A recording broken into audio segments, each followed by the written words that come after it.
এইটো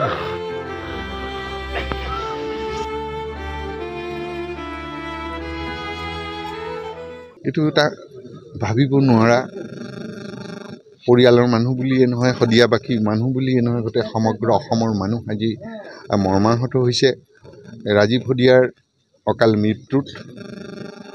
ৰাজীৱ শদিয়াৰ বিষয়ে ক'বলৈ গ'লে নিজৰ কাৰণে চিন্তা নকৰি উৰুষা পূজাত বসবাস কৰি দেশৰ মানুহৰ কাৰণে, জনতাৰ কাৰণে, মানুহৰ নোপোৱাখিনিক, নিমাখিতজনৰ নোপোৱাখিনিক, দৰিদ্ৰজনৰ নোপোৱাখিনিক, কৃষকৰ নোপোৱাখিনিক আজৰি অনাৰ গানেৰে আজৰি আনিবৰ কাৰণে যিখিনি চেষ্টা কৰিলি, অসমীয়া মানুহক একত্ৰিত কৰি এখন সুস্থ সমাজ গঢ়াৰ তেওঁ যিটো বাতাবৰণ সৃষ্টি কৰিবলৈ গৈ আছিল, এনেকুৱা এটা মুহূৰ্ততে নিয়তিৰ পৰিহাস তেওঁ আমাৰ মাজৰ পৰা লৈ গুচি গ'ল। সকলো আজি মৰ্মাহত হৈছোঁ।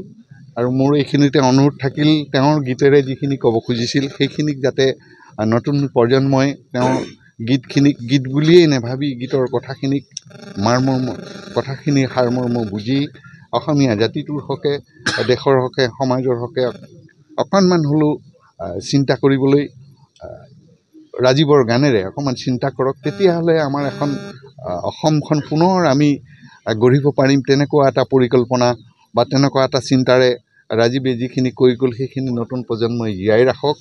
আৰু শেষত নিয়তিৰ যিটো পৰিহাস, সেই পৰিহাসক আমি কেতিয়াও নুই কৰিব নোৱাৰোঁ। কিন্তু এটা কথা ঠিক, তেওঁ উৰুষা পূজাত থাকি ৰাইজৰ কাৰণে যেনেধৰণে চিন্তা কৰি গ'ল, ঠিক তেনেধৰণে আমি ৰাইজেও তেওঁৰ মৃত্যুৰ পিছত তেওঁৰ পৰিয়ালটোক চলাই নিবৰ কাৰণে কিবা এটা আমি পৰিকল্পনা হাতত ল'ব লাগিব। প্ৰথমে চৰকাৰৰ এটা দায়িত্ব আছে। অজস্ৰ ৰাইজে ভালপোৱা এজন শিল্পী, অজস্ৰ ৰাইজে মৰম কৰা এজন শিল্পীক সংস্থাপনৰ ক্ষেত্ৰত প্ৰথমবাৰ আমি চৰকাৰৰ ওচৰলৈ ৰাজীৱ শদিয়াৰ পৰিয়ালৰ পত্নী আছে, এই পত্নীক এটা সংস্থাপন দিবৰ কাৰণে আমি চৰকাৰৰ ওচৰত অনুৰোধ কৰিছোঁ।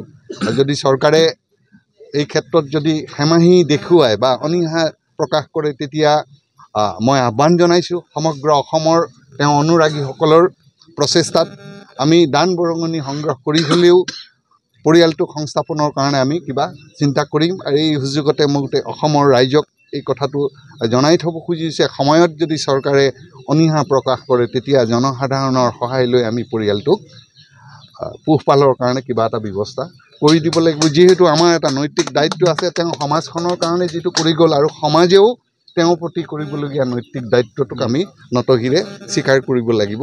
আৰু এইখিনিকে ক'লোঁ। আৰু শেষত কি ক'ম, বৰ দুখেৰে আৱেগিক হৈ ক'ব খুজিছোঁ, তেওঁৰ বিদেহী আত্মাই চিৰশান্তি লাভ কৰক। ইয়াকে মোৰ ফালৰ পৰা মোৰ ক'ব লগাখিনি ক'লোঁ মই।